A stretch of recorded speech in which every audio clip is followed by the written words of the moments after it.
I asked Garrison if he would sort it all out, if he could summarize his investigation and put it in perspective. About the New Orleans part, I don't like to sound impossible to talk about the New Orleans details without touching somehow on the case, and I'm not going to take any chances about reflecting on Mr. Shaw or this case. We worked too hard for me to ruin it by a casual comment. 4 months ago, you said that you had solved the assassination. At that time, you didn't even know Perry Russo. And yet Perry Russo, it turns out, is your main witness in the preliminary hearing. Right. Is he still your main witness? No, Are there others? No, there are others, and I would not describe Perry Russo as the main witness. But let me say this, that the major part of our case is circumstantial. Again, I don't want to touch an case against the defendant, but we knew months before that the key people involved, but there was no basis for moving at that time. You say that Lee Harvey Oswald did not kill President Kennedy. Who then did kill him?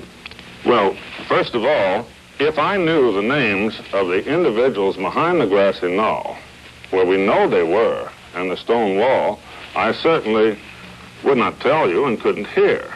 There is no question about the fact they were there. There's no question in our minds what the dominant race of these individuals was, and there's no question about the motive. In the course of time, we will have the names of every one of them. The reason for Officer Tippett's murder is simply this. It was necessary for them to get rid of the decoy in the case, Lee Oswald.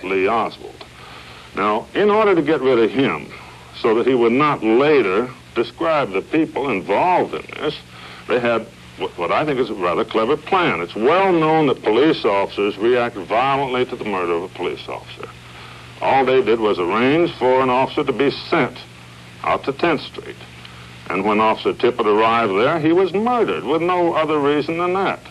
Now, after he was murdered, Oswald was pointed to sitting in the back of the Texas Theater where he'd been told to wait, obviously. Now, the idea was, quite apparently, that Oswald would be killed in the Texas Theater when he arrived because he killed a blue coat. That's the way the officers in New Orleans use the phrase, he killed a blue coat.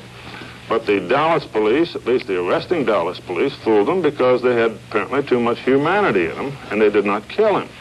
All right, there is Lee Harvey Oswald at the back of the Texas Theater. Then what?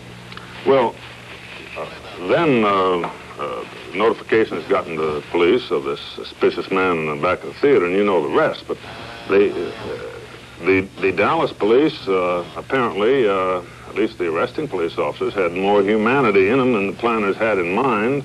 And this is the first point at which the plan did not work completely. So Oswald was not killed there, he was arrested. This left a problem, because if Lee Oswald stayed alive long enough, obviously he would name names and talk about this thing that he'd been drawn into.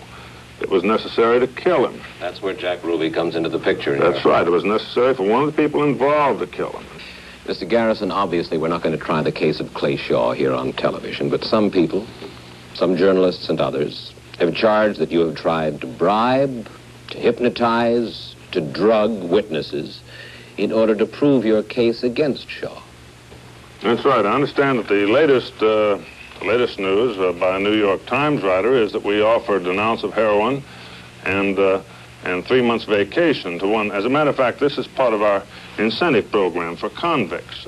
We also have 6 weeks in the Bahamas, and we give them some LSD to get there. This attitude of skepticism on the part of the press is an astonishing thing to me and a new thing to me. They have a problem with my office. And one of the problems is that we have no political appointments. Most of our men are selected by recommendations of deans of law schools. They work 9 to 5, and we have a highly professional office, I think one of the best in the country. So they're reduced to making up these fictions. We have not intimidated a witness since the day I came in office. One question is asked again and again. Why doesn't Jim Garrison give his information if it is valid information? Why doesn't he give it to the federal government? Now that everything is out in the open, the CIA could hardly stand in your way again, could they? Why don't you take this information that you have and cooperate with the federal government? Well, that would be one approach, Mike, or I could take my files and take them up on the Mississippi River Bridge and throw them in the river. It'd be about the same result. You mean they just don't want any other solution from that in the Warren report? Well, isn't that kind of obvious? Where do you think that pressure's coming from that prevents witnesses and defendants from being brought back to our state? Where is that pressure coming It's coming from Washington, obviously. For what reason? Because there are individuals in Washington who do not want the truth about the Kennedy murder to come out. Where are those individuals? Are they in the White House? Are they in the CIA? Are they in the FBI? Where are they? I think the probability is that you'll find them in the Justice Department and the Central Intelligence Agency. You're asking a good many questions, but you haven't got the answers to those questions. You have a theory as to why, indeed, the president might have been assassinated by a group of dissidents. No, your statement is incorrect. We have more than a theory. We have conversations about the assassination of the President of the United States, and it does not include only the conversation brought out at the preliminary hearing. We have money passed with regard to the assassination of the President of the United States. We have individuals involved in the planning, and we can make the case completely. I can't make any more comments about the case except to say anybody that thinks it's just a theory is going to be awfully surprised when it comes to trial. Garrison says Clay Shaw used the alias Clay Bertrand, or Clem Bertrand. At Shaw's preliminary hearing, Perry Russo testified that Shaw used the name Clem Bertrand the night of the alleged meeting to plot the assassination. It was obviously a crucial point in Garrison's presentation at that hearing. But a week ago, NBC said it has discovered that Clay Bertrand is not Clay Shaw. NBC said the man who uses that alias is a New Orleans homosexual whose real name, not disclosed in the broadcast, has been turned over to the Justice Department. Garrison's problems multiplied yesterday. His chief aide, William Gurvich, who conferred recently with Senator Robert Kennedy, abruptly resigned. Gurvich was questioned by Bill Reed, news director of WWL-TV in New Orleans, and CBS News reporter Edward Rabel. Mr. Gurvich, why did you resign as Mr. Garrison's chief aide in this investigation? I was very dissatisfied with the way the investigation was being conducted, and I saw no reason for the investigation, and decided that if the job of an investigator is to find the truth, then I was to find it. I found it, and this led to my resignation. Well, what then is the truth? The truth, as I see it, is that Mr. Shaw should never have been arrested. Why did you decide to see Senator Robert Kennedy? And I went to Senator Kennedy because he was a brother of the late President Kennedy, to tell him we could shed no light on the death of his brother and not to be hoping for such. After I told him that, he appeared to be rather disgusted to think that someone was exploiting his brother's death, and by bringing it up over and over again and doing what has been done in this investigation.